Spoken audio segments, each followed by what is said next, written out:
안녕하세요. 저는 지금 교장 선생님이 소개하신 대로 버지니아에 있는 노바교에서 옛날에 구목사님이 목회하실 때 오랜 세월 같이 보낸 그 교회의 한 사람입니다. 그래서 제가 그동안엔 일도 했고 여러 가지 있어서 이렇게 목사님이 은퇴하시고 이렇게 멀리 계신데 가봐 한번 방문을 하고 싶은데 그런 생각은 했지만 그렇게 되지 못했는데 이번에 이렇게 와서 정말 또 기쁘고 이렇게 마음이 더 뜨거워진 것 같아요. 저는 그 한국 사회하고는 이렇게 거의 접촉을 안 하고 살아가지고 이렇게 한국 사회는 교회 분들밖에 없습니다. 그래서 이렇게 그런 분들하고 만나서 또 목사님하고 막 성경 얘기도 하고 질문도 하고 그러니까 너무 좋은 거예요. 저는 그런 게 너무 좋더라고요. 근데 갑자기 제가 생각지도 않았는데 이 앞에 나와서 순서를 말씀하셔서 제가 뭐 잘나거나 뭐 다른 것은 하나도 없어요. 근데 제가 갑자기 어저께 밤에 그래서 뭘 할까 했는데 사실 이 코럴리가 하나님에 대한 그 사랑과 정의 그런 공부잖아요. 그래서 우리 하나님은 어떤 분이시라는 거를 이제 배우는 그런 과제인데 우리가 보통 얘기를 할 때 하나님 하면 뭐 사랑의 하나님, 뭐 자비의 하나님, 뭐 그러니까 너무 뭐라 그럴까 그게 좀 값싼 거 같은 그런 게 들어요. 근데 공부를 하면서 보니까 제가 제일 좋아하는 성경에서 제일 좋아하는 단어가 있는데 우리 하나님은 정말 항상 저는 그런 하나님이라고 믿고 기도할 때도 그렇게 하나님을 불렀는데 그 영어로 compassion이라는 하나님, compassion and passionate 하나님 그렇게 그 표현을 하셨더라고요. 그래서 제가 예전에 그 compassion이라는 정의에 대한 글을 병원에서 기다리다가 이렇게 딱 봤는데 그 정의가 어린 아이들서부터 나이 먹은 분들, 어려운 사람들, 그러니까 나이 어려서 나이 드신 거, 그 다음에 살면서 어렵고 힘들고 약하고 이제 병든 그런 사람들을 볼 때 우리가 항상 측인이 여겨야 된다는 이제 그런 정의를 이렇게 딱 해서 영어로 해놨더라고요. 그러면서 우리가 언젠가는 다 그 자리에 쓸 거니까 그런 모든 자들에게 너그럽게 하고 인자스럽게 하라는 이제 그런데 제가 그 정의를 보고 성경에 예수님이 하나님이 그런 분이시더라고요. 그래서 정말 이 한기를 공부하면서 과연 다른 분들은 내 하나님이 어떤 하나님이라고 생각하시는지 그게 궁금하더라고요. 여러분들은 나의 하나님은 어떤 하나님이라고 생각하세요? 자비로우신 하나님. 인내하시는 하나님. 정의의 하나님이시죠. 동정이 많으신 하나님. 동정이 많으신. 측은지 그 컴패션이 한국말로 이렇게 번역을 한 거 보니까 주로 측은지심 그런 뜻이더라고요. 근데 그게 그 말에는 굉장히 많은 의미가 포함됐어요. 그 한 단어지만. 그래서 저는 그 단어 그 말을 되게 좋아하고 성경에 그 하나님을 묘사하는 그 말을 보면은 거기에 여러 색깔이 있는 거를 제가 느끼고 그거를 되게 좋아하는 그런 버릇이 생겼더라고요. 그래서 이 기회에 하나님을 공부하는데 너무 그냥 이렇게 보통 우리가 얘기하는 그런 하나님 그런 것보다 저한테는 그냥 compassionate 하나님 그런 하나님이 너무 좋은 거예요. 그리고 사실은 이 과정 공부에서 보니까 패션, 하나님은 패션을 가지신 영어로 그러니까 패션인데 한국말 열정이라 그래야 되나요? 열정인데 사실 그 패션이라는 게 부정적인 의미도 좀 있어요. 그래서 근데 이 저자께서는 하나님을 compassionate and passionate 하나님이라고 그렇게 묘사를 하셔서 정말 그렇구나. 우리 하나님이 그렇게 인간적으로 생각할 때는 그 패션이 좀 약간 부정적인 면이 있지만 하나님한테는 모든 게 다 긍정적인 그런 아주 뭐랄까 박력이시고 정열이 넘치시는 그런 하나님이시라는 것을 좀 깨닫게 됐습니다. 그래서 그런 하나님을 생각하면서 제가 또 느낀 거는 어저께 여러분이 그 기도회를 하시는데 우리도 이렇게 좀 해야 되겠다는 그런 생각이 들었어요. 그 교장 선생님이 말씀하신 대로 그 책은 저희 교회에서는 한 2년인가 3년 전에 그 줌으로 이렇게 저녁에 이제 그거를 했는데 또 다시 보니까 정말 또 다른 면을 깨닫게 해주는 게 있더라고요. 여러분도 다 그러시겠지만 하나님의 말씀은 이렇게 한 번 봤다 그래서 뭐 다 읽고 자기가 처음부터 끝까지 했다 그래서 난 하나님의 말씀을 다 그런 게 아니거든요. 읽다 보면은 똑같은 구절인데도 다음에 또 읽을 때 하나님이 또 다른 은혜를 주시더라고요. 그래서 성경 말씀은 죽을 때까지 우리가 배우고 또 배워야 되겠구나 하는 그런 거를 제가 느꼈거든요. 그래서 여러분이 다 그러시겠지만 이런 하나님을 믿고 하나님 앞으로 나아가고 순종하는 삶이 얼마나 그 특권인 거를 다 아시리라 믿습니다. 저는 매번 그런 저는 하나님을 믿고 내가 하나님의 자식이라는 거를 주장하면서 하나님 앞으로 갈 수 있다는 게 그게 굉장한 특권이라고 생각해요. 그래서 항상 기도할 때도 그렇게 주장을 하면서 제가 하나님께 기도를 합니다. 그리고 그러기에 제가 또 이 성경 구절을 보면서 좀 정말 우리가 뭐가 돼야 되나 그런 생각을 해봤어요. 근데 여러분 다 아시겠지만 그 창세기 12장에 보면은 이제 하나님이 에브라함에게 얘기를 하시잖아요.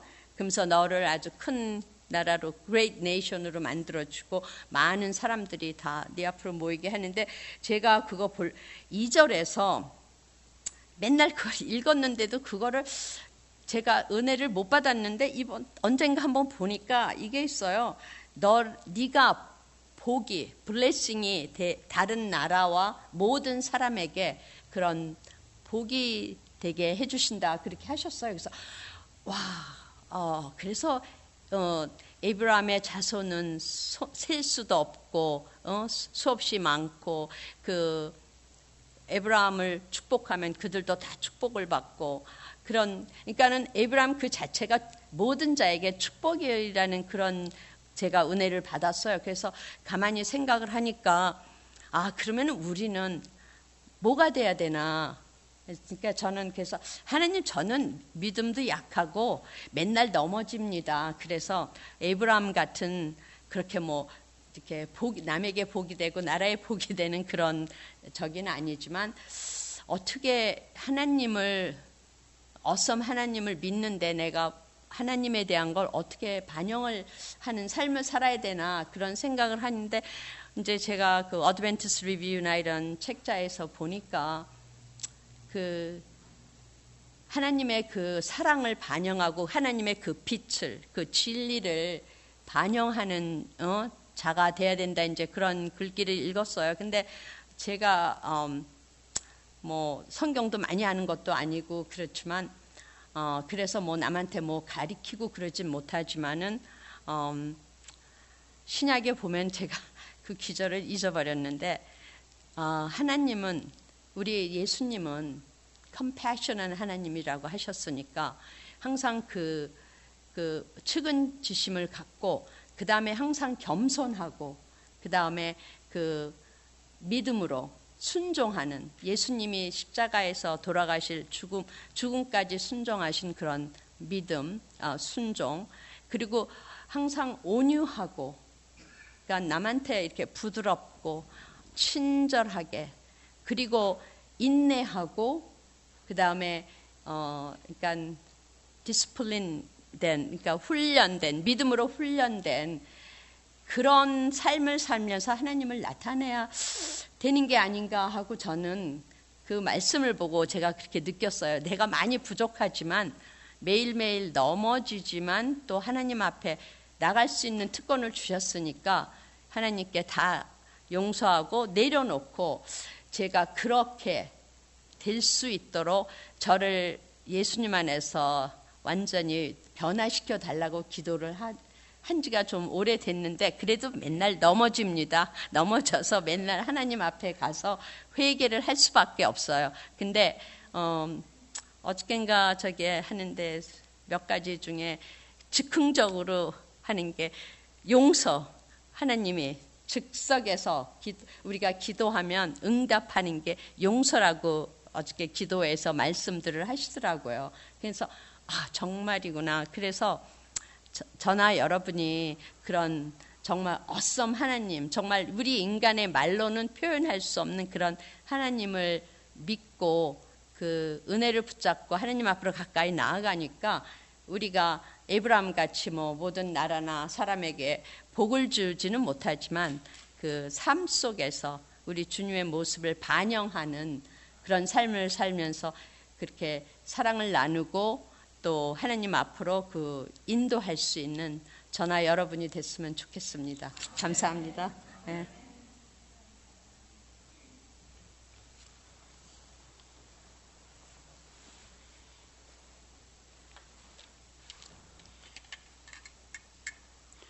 서툴른 하모니카 연주지만은 목사님 설교하고 이 정반대되면 어떡하나 하고 걱정을 많이 했어요.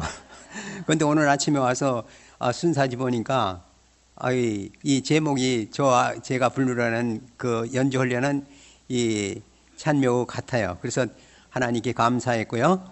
예, 성령께서 이렇게 인도하시는구나 하고 아주 감사했습니다. 두 손 모아 비오니, 두 손 모아 비오니. 제가 하모니카 서툴지만은 제가 연주하고 있습니다. 이건 조금 이 플래시 붙은 것이라 제가 하모니카를 2개 가지고 나왔습니다.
오늘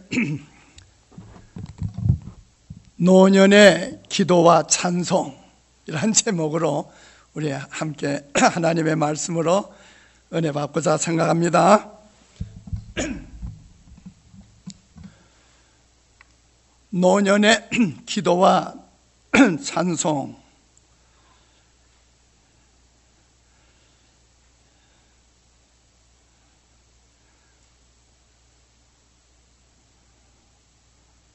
먼저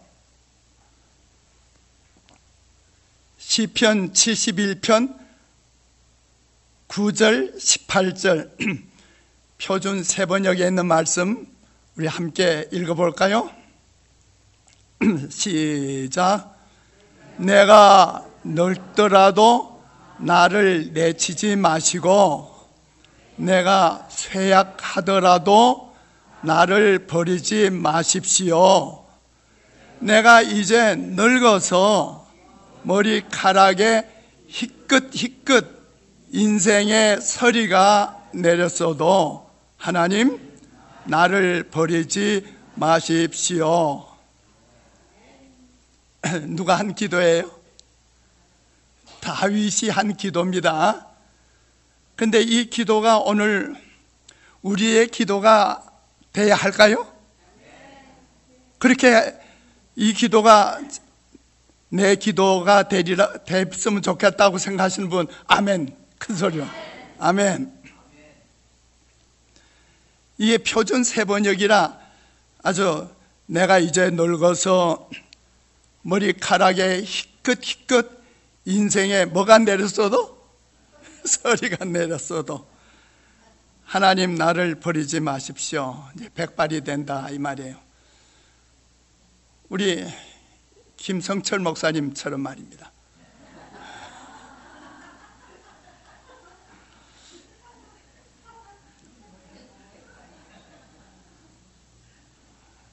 다윗이 기도한 것을 이제 화해 부인이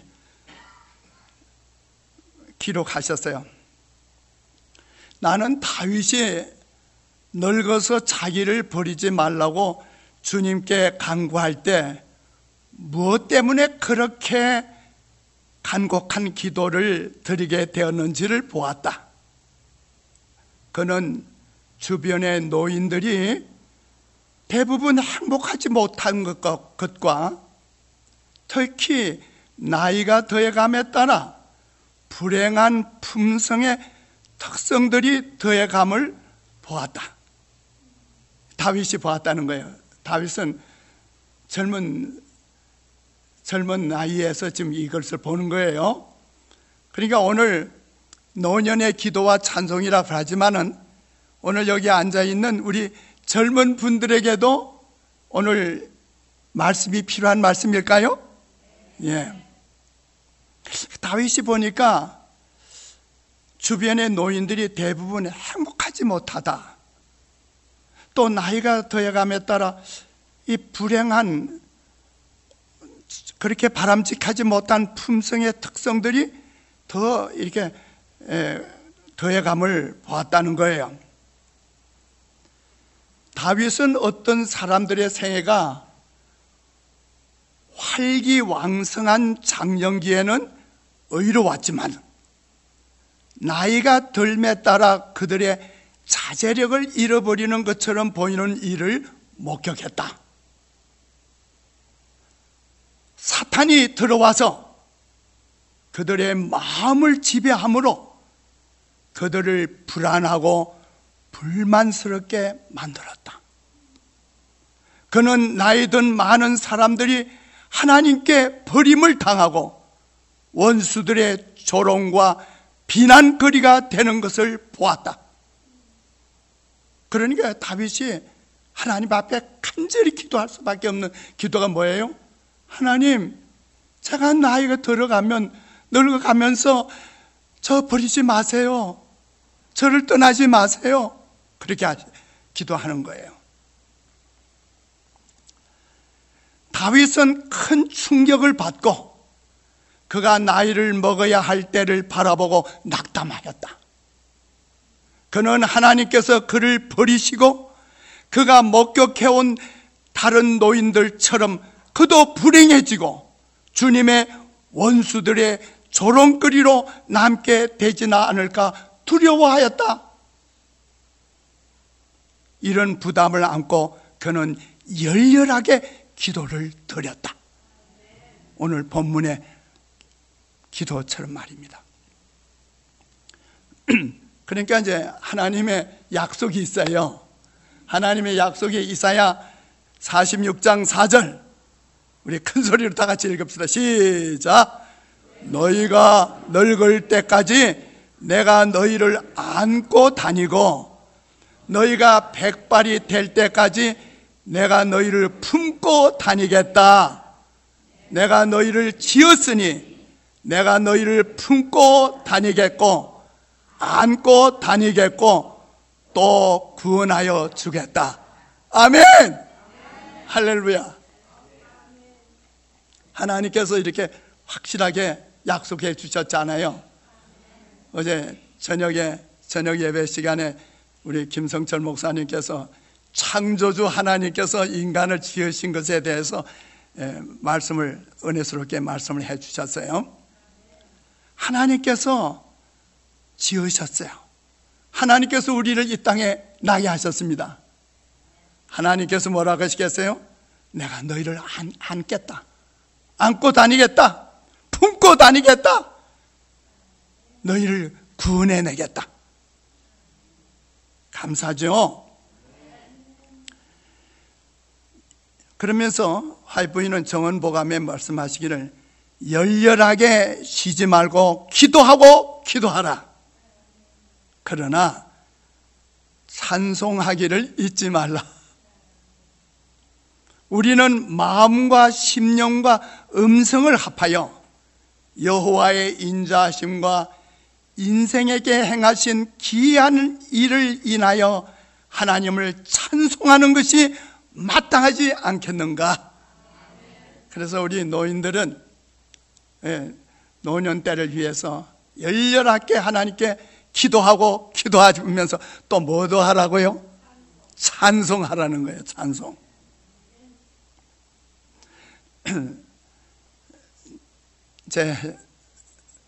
제가 이제 6살 때쯤에 제가 그 백부님 댁으로 제가 가서 살게 됐어요. 이유인죠.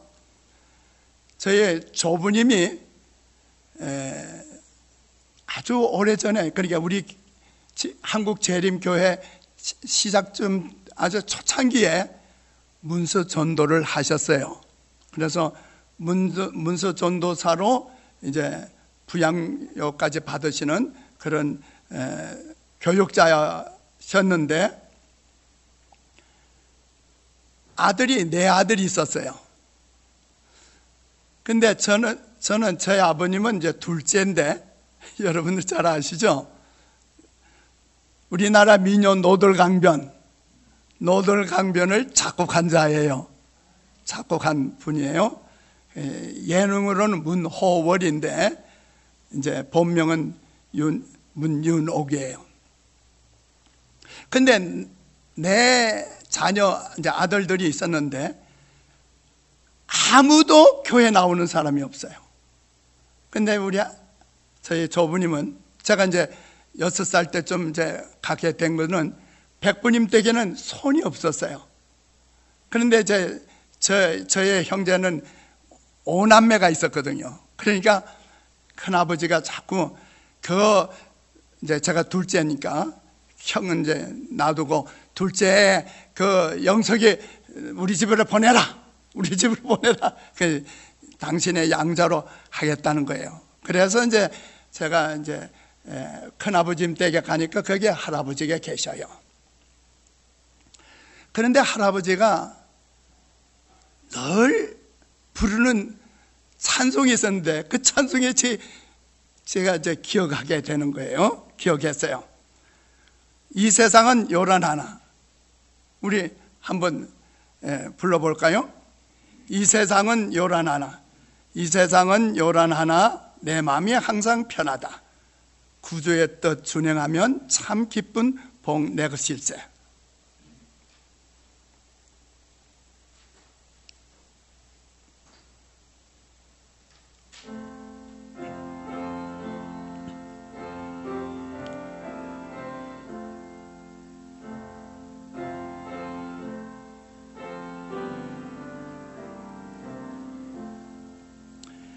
이 세상은 요란하나 내 맘이 항상 편하다. 그 주의 뜻 준행하며 참 기쁜 복 내 것일세. 세상은 늘 변하고 흉악한 일이 많으나 주 은혜를 생각하니 참 기쁜 복 내 것일세. 이 세상을 쾌락보다 하늘의 복도 좋으니 내 맘과 뜻 모두 앞에 저 천국만 향해 가네. 이때가 이제 아직 해방이 되기 전이었거든요.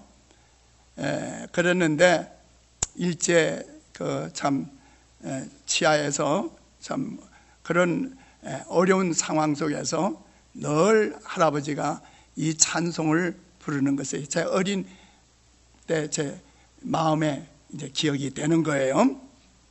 그런가 하면 저의 이제 빙부님 얘기를 좀 드릴게요. 빙부님은 이제 김관호 목사 있잖아요. 제 집사람은 역시 둘째입니다. 둘째. 저는 이제 저희 집안에서 아들로 둘째고,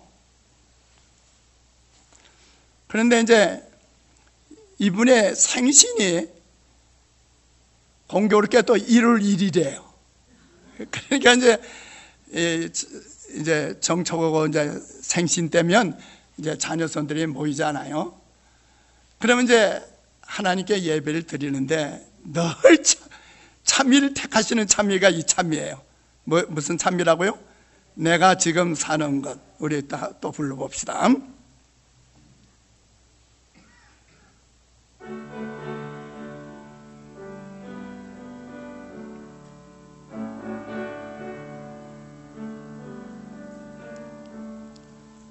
내가 지금 사는 것 주의 크신 은혜요. 주를 믿게 된 것은 더욱더 신 은혜라. 넘치는 주의 사랑, 놀라운 주의 은혜 날마다 경험하며 주께 감사합니다. 세상에서 당하는 환난 고초 많으나 이길 힘을 주시니 더 크신 은혜라. 답답할 때 기도로 기르신 손길로 어루만져 주시니 주여 감사합니다. 하늘에는 영광이 우리에겐 기쁨이 날로 더해가는 것 더욱 크신 은혜라. 쌓여진 사랑도 감사할 길 없어서 몸과 마음 드립니다. 진정 감사합니다. 아멘이세요? 이 찬미는 기도라고 그랬어요. 예언의 전에 우리가 찬미를 부르는 것은 기도하는 것과 같은 거예요. 그런데 이런 찬미들을 어린 손자녀들이 있는 데서 찬미하실 때 누가 크게 감화를 받죠? 어린 손자녀들이 감화를 받아요. 어떤 저명한 한 노인이 공원길을 걸어가고 있었는데 어떤 사람을 보니까 갈만한 분이에요. 그래서 저 말씀 묻겠습니다. 혹시 성함이 어떻게 되시죠? 할아버지. 아니 성함이요. 할아버지. 이 저명한 인사가 어린 손자를 손에 잡고 가면서 이름을 물을 때 뭐라고 그랬다고요? 할아버지. 종종 우리가 공원 같은 데 가보면 이제 어디 여행 하다 보면 연세가 지긋한 노인들이 말이에요. 어린 아이들을 손잡고 이렇게 다니는 걸 봅니다. 누구들이에요? 예, 자녀들이죠. 오늘 우리 할아버지 할머니들이 해야 할 일이 있어요. 어린 손자녀들이 앞에서 뭐 하면 돼요? 찬송하시길 바랍니다. 찬송하세요. 뭐 이것저것 여러 곡을 부를 필요 없어요. 늘 좋아하시는 찬송을 한번 부르면 그것이 어떤 설교의 말씀보다도 어린 아이의 마음에 감동이 되는 겁니다.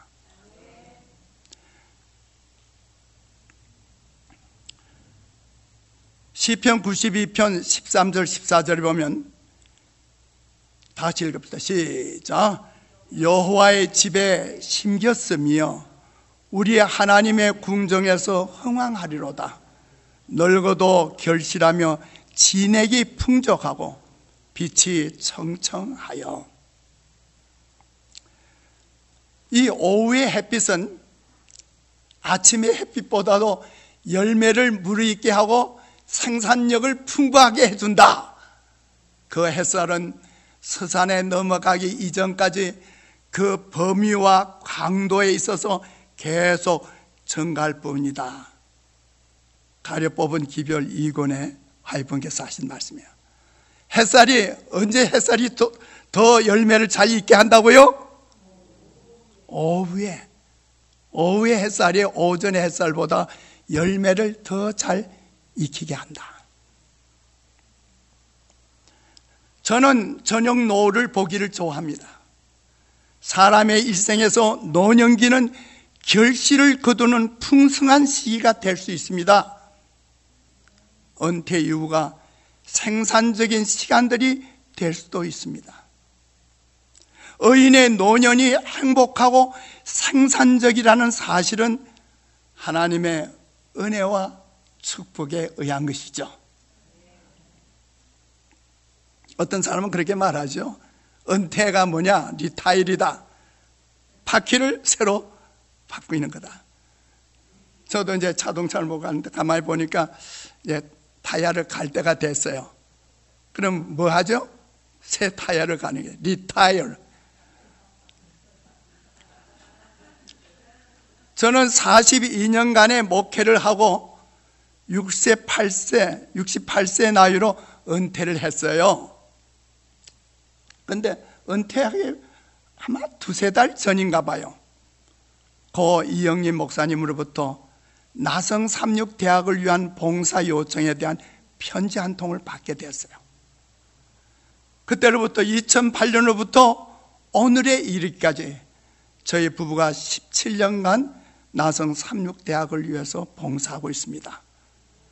근데 대학에 봉사 요청을 받았는데, 그래도 명색이 대학인데 제가 석사학위밖에 없어서 이거 안 되겠구나, 공부를 더 해야겠구나.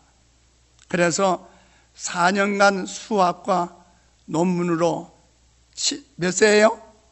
73세 박사학위를 받게 됐어요. 삼육대학에서는 최고령 학위 수여자가 됐어요. 근데 이 만학을 하는 것이 결코 쉬운 일이 아니었죠. 그때 저는 갈렙의 경우를 생각하게 되었어요. 여호수아 15장 10절 다시 읽읍시다. 시작. 이제 보소서, 여호와께서 이 말씀을 모세에게 이르신 때로부터 이스라엘이 광야에 행한 이 40년 동안을 여호와께서 말씀하신 대로 나를 생존케 하셨나이다. 오늘날 내가 85세로 돼. 그래서 제가 가만히 생각해요. 갈렙은 85세에도 건강하게 저 험악한 산지를 내가 점령하겠다고 했는데, 내가 이제 70간 넘어가지고 70대가 돼가지고 내가 용기를 안 내면 되겠는가? 그래서 이제 용기를 내서 열심히 공부하고 드디어 학위까지 받게 된 거예요. 그래서 이 나성 삼육대학에서 이제 봉사한 지가 벌써 17년이 됐는데, 나성 삼육대학은 2003년 캘리포니아 사립대학 교육국으로부터 비영리 종교교육기관으로 승인을 받아 남가주 합회 종교법인에 소속되어 북미주 한인재림교회협회 교육기관으로 운영하는 4년제 대학입니다. 제가 총장이니까 이런 기회를 통해서도 우리 학교에 대해서 소개를 좀 해야 되지 않겠어요?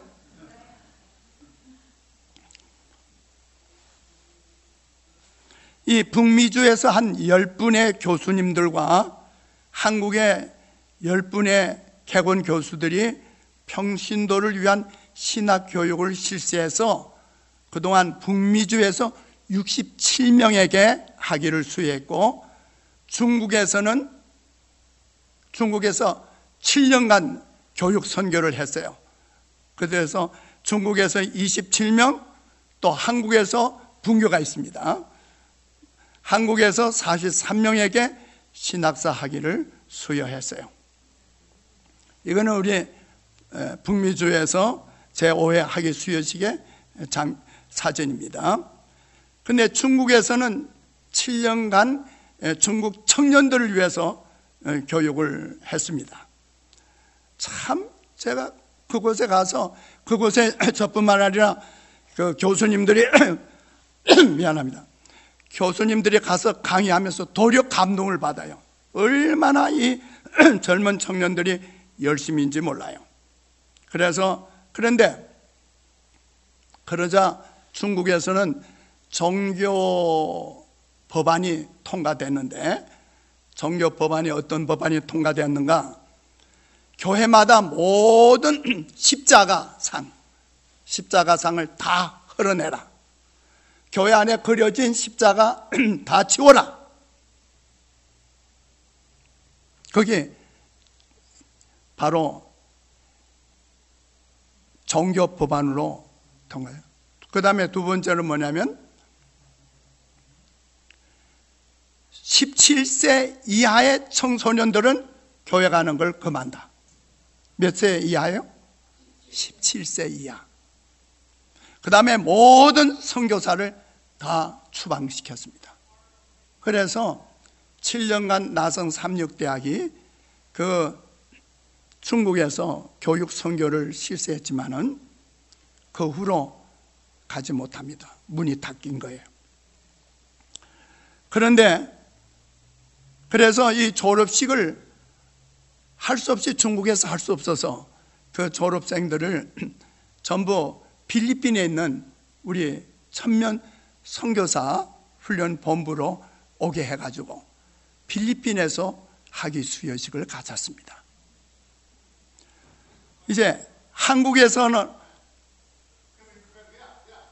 어떠한 일들을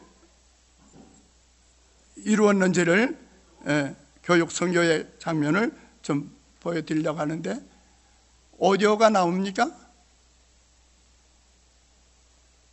그냥 글씨를 좀 봅시다. 내 손에 잡은 것이 많아서 손이 아픕니다. 등에 짊어진 삶의 무게가 온몸을 아프게 하고, 이게 이제 한국에서 공부하는 장로님, 집사님들입니다. 매일 해결해야 하는 일 때문에 내 시간도 없이 살다가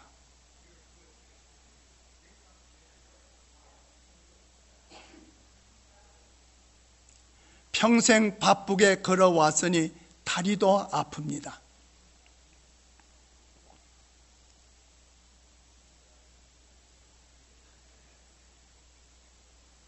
내가 힘들고 외로워질 때 내 얘기를 조금만 들어준다면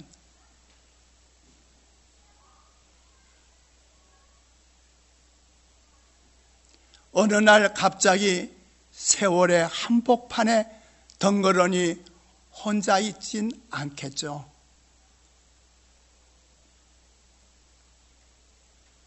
큰 것도 아니고 아주 작은 한마디, 지친 나를 안아주면서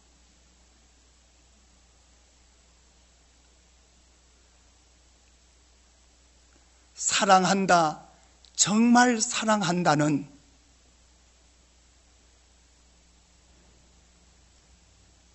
그 말을 해준다면 나는 사방을 걷는다 해도, 나는 사막을 걷는다 해도 꽃길이라 생각할 겁니다. 우린 늙어가는 것이 아니라 조금씩 익어가는 겁니다.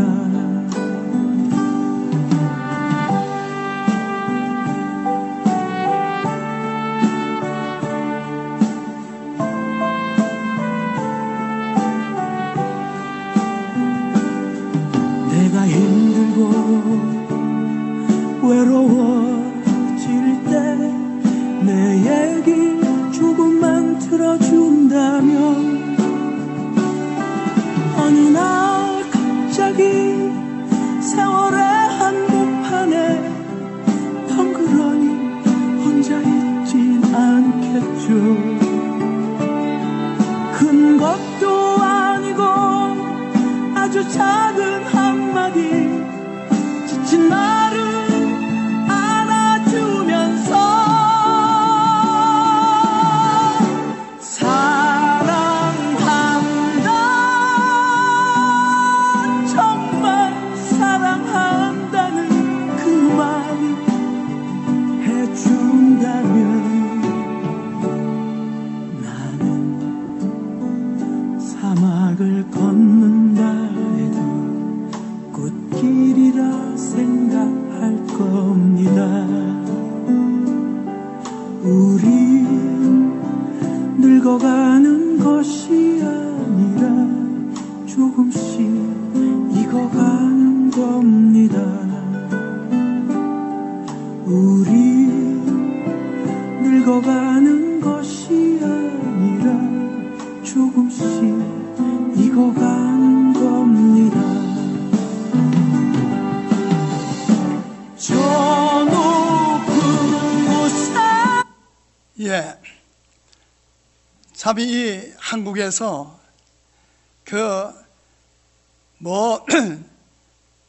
경기도에서뿐만 모이는 게 아니에요. 서울 경기도뿐만 아니고 충청도, 그 다음에 경상도, 그 다음에 전라도, 어떤 경우에는 제주도에서도 오는데 비행기를 타고 옵니다. 다른 데서는 다 한국의 일일권이잖아요. 그러니까 아침에 KTX를 타고 와가지고 공부하고 마치고 오후에 다시 KTX 타고 내려가고 있는데, 제주도에서 3분이 와서 공부를 했는데 비행기를 타고 와요.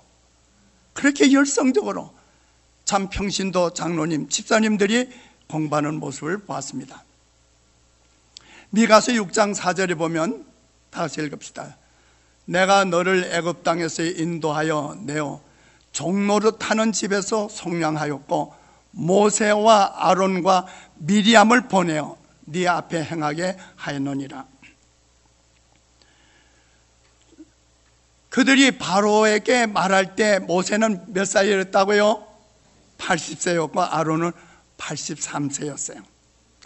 근데 출애굽기 2장 4절에 보면 그 누이가 미리암이 어떻게 되는 것을 알려고 멀리 섰다고 그랬죠. 그래서 그 모세를, 아기를 이제 그 바구니에다가 이렇게 담아가지고 물에 띄우면서 어떻게 했어요? 그 어머니 요게벳이 미리암 보고 너 가서 어떻게 되는 건지 좀 봐라. 그러니까 이때 미리암의 나이가 적어도 10살 가까이는 됐었다, 그 얘기예요. 그러니까 모세 80세, 아론 83세, 미리암은 몇 세예요? 90세가 가까이 됐겠죠. 그런데 출애굽기 15장 20절 21절에 보면 이때 모세와 이스라엘 자손이 이 노래로 여호와께 노래하니 아론의 누이 선지자 미리암의 손에 소고를 잡으며 모든 여인도 그를 따라 나오며 소고를 잡고 춤추니 미리암이 그들에게 화답하여 가로되 너희는 여호와를 찬송하라. 하나님의 성령이 모세에게 임하셨으며 모세는 백성들을 지휘해서 감사에 넘친 승리의 노래를 불렀다. 이 노래는 인류에게 알려진 것 중에 가장 오래되고 장엄한 노래이다. 이 노래는 각 시대를 통하여 이스라엘의 예언자들과 노래하는 사람들에 의하여 되풀이해서 불리워지므로 여호와는 그분을 의지하는 사람들의 힘과 구원이심을 증거하였다. 이 노래는 유대 백성들에게만 속한 것이 아니다. 그것은 모든 의의 원수가 멸망당하고 하나님의 백성인 이스라엘이 최후의 승리를 거두게 될 미래를 가리킨다. 다 같이 읽읍시다. 계시록 15장 2절 3절. 또 내가 보니 불이 섞인 유리바다 같은 것이 있고 짐승과 그의 우상과 그의 이름의 수를 이기고 벗어난 자들이 유리바닷가에 서서 하나님의 금은고를 가지고 하나님의 종 모세의 노래와 어린 양의 노래를 불러 가로되. 이 주께서 모세에게 말씀하셨다. 이제 네가 죽을 날이 가까웠으니, 무슨 날이 가까웠다고요? 죽을 날이 가까웠으니 이제 이 노래를 적어서 이스라엘 백성에게 가르쳐 부르게 하여라. 이 노래가 이스라엘 자손에게 내가 무엇을 가르쳤는지를 증거할 것이다. 오늘 말하면 교회 연세 있는 장로님들에게 하나님께서 명령하시기를 뭐 하라는 거예요? 죽을 날이 가까웠으니, 그 말 듣기는 별로 안 좋죠. 그만큼 나이가 들었다 할지라도 뭐 하라? 찬송을 백성들에게 가르치라. 하나님께 찬송할 수 있도록 하라. 우리 홀턴 교회가 찬송에 우렁차게 나와야 될까요? 여기서 말하는 이 노래는 신명기 32장에 있는 하나님의 말씀이었어요. 이스라엘 자손들은 이 노래를 배워서 자자손손 그것을 전해 주어야 했습니다.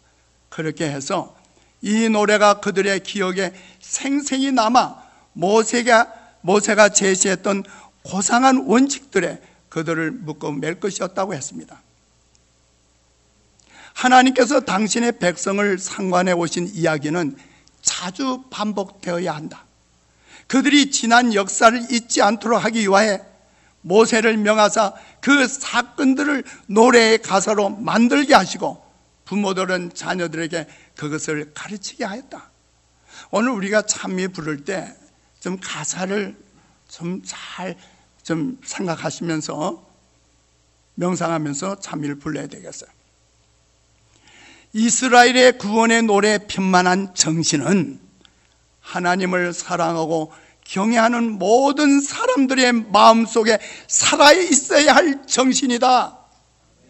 우리의 영혼을 죄의 속박에서 벗어나게 하심으로써 하나님께서는 히브리 사람들이 홍해에서 얻은 구원보다 더 큰 구원을 우리를 위해 이룩하셨다. 오늘 우리들은 옛 이스라엘 백성들이 홍해 바다를 지나서 거기서 구원받았을 때 얼마나 감격해서 찬양을 했어요. 그때 그 구원보다도 더 큰 구원이 오늘 우리는 예수님의 십자가의 구원을 통해서 오늘 이 자리에 있는 거예요. 우리로 하나님의 자녀가 되게 하시기 위해 우리 구주께서 어떠한 희생을 치르셨는가? 우리는 위대한 구속의 경륜 속에서 우리 앞에 제공된 복된 소망을 인해 하나님을 찬송해야 한다. 예수 그리스도의 대속의 공로를 힘입어 죄사함을 받고 하나님과 화목할 수 있게 된 우리들은 날마다 하나님의 은혜를 찬양하는 찬미의 제사를 드리라고 말씀하십니다.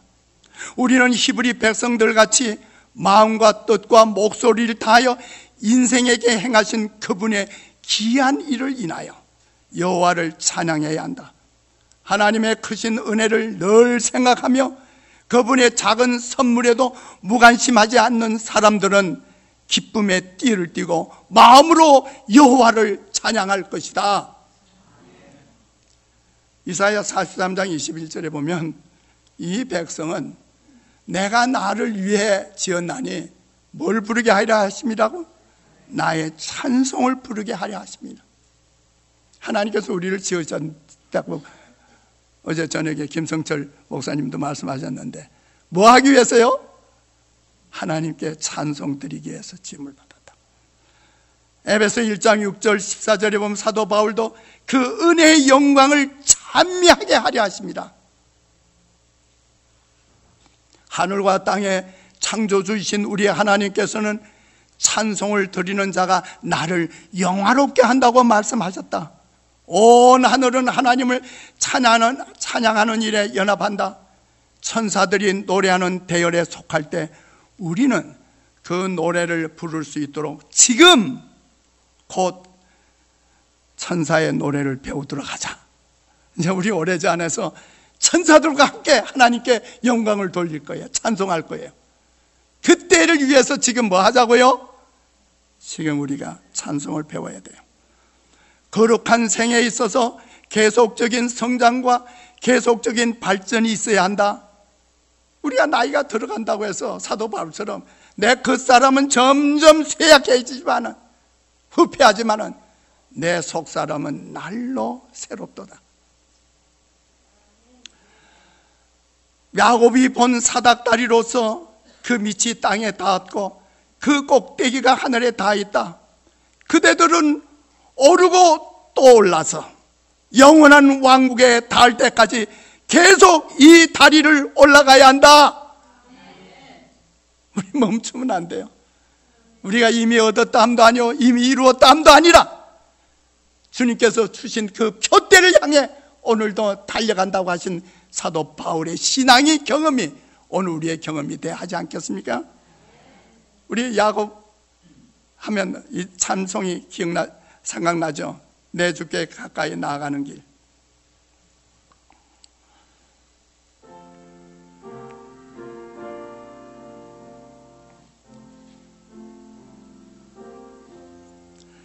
내 주께 가까이 나아가는 일 십자가 짐처럼 고생되나 내 일생 소원은 널 찬송하면서 주께도 나가기 원합니다. 내 고생하는 거 옛 야곱이 돌베개 베고자 갔습니다. 금에도 소원은 널 찬송하면서 주께도 나가기 원합니다. 천국에 가는 길 험하여도 생명길 대나니 은혜로다. 천사 날 부르니 널 찬송하면서 주께도 나가기 원합니다. 야곱이 참게요 곧 일어나 돌단을 쌓은 거 본받아서 숨질 때 되도록 널 찬송하면서 주께도 나가기 원합니다. 시편 33편 1절로 3절 다 같이 읽읍시다. 큰 소리로. 너희 의인들아 여호와를 즐거워하라. 찬송은 정직한 자의 마땅히 할 바로다. 수금으로 여호와께 감사하고 10줄 비파로 찬송할지어다. 새 노래로 그를 노래하며 즐거운 소리로 공고히 연주할지어다. 오늘 우리가 입으로만 찬송하는 게 아니고 여기 보니까 뭐해요? 예? 10줄 비파 또 뭐예요? 수금으로 악기를 좀 사용하라는 거예요. 오늘 조장로님이 하모니카 특창을 하셨는데 우린 하모니카 하면 노장로님이 정말 아주 잘 부르시잖아요. 참 은혜되잖아요. 또 우리 디지털 우리 홍장로님 디지털 혼을 가지고 참 찬양을 반주하는 거 얼마나 귀한 일인지 몰라요. 오래자 하나님께서 우리에게 검은 주실 거예요. 자, 시편 69편 30절 31절 보면 내가 노래로 하나님의 이름을 찬송하며 감사함으로 하나님을 광대하시다 하리니 이것이 소 곧 뿔과 굽이는 황소를 드림보다 여호와를 더욱 기쁘시게 함이 될 것이라. 옛날 하나님께 예배하는 제사하는 제사 예배하는 거 여러분 상상해 보세요. 양만 잡아서 하나님께 제사하지 않고 윤장로님 뭘 한다고요? 뭘 가지고 제사 드린다고요? 황소를 가지고 하나님 앞에 제사를 드리는데 오늘 우리가 뭐 하면 최 목사님 내가 앞에 앉아서 가면 들으니까 목소리가 아직도 좋아요. 예, 젊었을 때 아주 독창도 잘 하셨어요. 예? 자, 오늘 우리가 찬양으로 하나님께 예배 드리는 것이 뭐예요? 황소를 잡아 제물로 하나님께 예배 드리는 것보다 더욱 하나님을 기쁘시게 한다. 아멘. 그래서 사도 바울은 히브리 13장 15절에 보면 이러므로 우리가 예수로 말미암아 항상 찬미의 제사를 하나님께 드리자 이는 그 이름을 전가하는 입술의 열매니라. 여러분, 성령의 열매가 몇 개예요? 이봐, 전부 9이라고 그래. 왜 9으로 가는? 사랑과 희락과 절제와 온유와 이렇게 9가지는 있지만 오늘 한 가지 더 가르쳐 주셨잖아요. 뭐예요? 입술의 열매가 뭐예요? 찬송의 열매. 왜 9으로 끝냅니까? 10번째 뭐예요? 예, 입술의 열매, 찬송의 열매. 우리는 하늘의 유업과 풍부한 약속들을 인해 그분을 찬송해야 한다. 예수께서 살아계셔서 우리를 위해 중보하시는 일을 인해 그분을 찬송해야 한다. 시편 146편 1절 다 같이 읽읍시다. 시작. 할렐루야, 내 영혼아 여호와를 찬양하라. 나의 생전에 여호와를 찬양하며 나의 평생에 내 하나님을 찬송하리로다. 시편은 전부 몇 편으로 되어 있죠? 150편. 시편의 맨 마지막 성경절이 무슨 성경절이에요? 다 같이 읽읍시다. 호흡이 있는 자마다 여호와를 찬양할지어다. 할렐루야. 뭐가 있는 자? 살아있는 자는 하나님을 찬양하라. 노장로님, 호흡이 있을 때 뭐 해요? 하나님을 찬양해야 돼. 우리가 죽기 전까지 하나님을 찬양하시길 바랍니다. 끝으로 제가 조부님의 얘기를 하고 마치려고 합니다. 저희 조부님이 80이 넘은 노인이었는데 아마 그때도 90 가까이 되셨을 거예요. 저희 빈부님은 94세 조 안에 잠드셨는데, 근데 제 어린 나이에 보니까, 어릴 때 보니까 할아버지가 늘 아침에 무릎을 꿇어요. 뭐 하시는 거예요?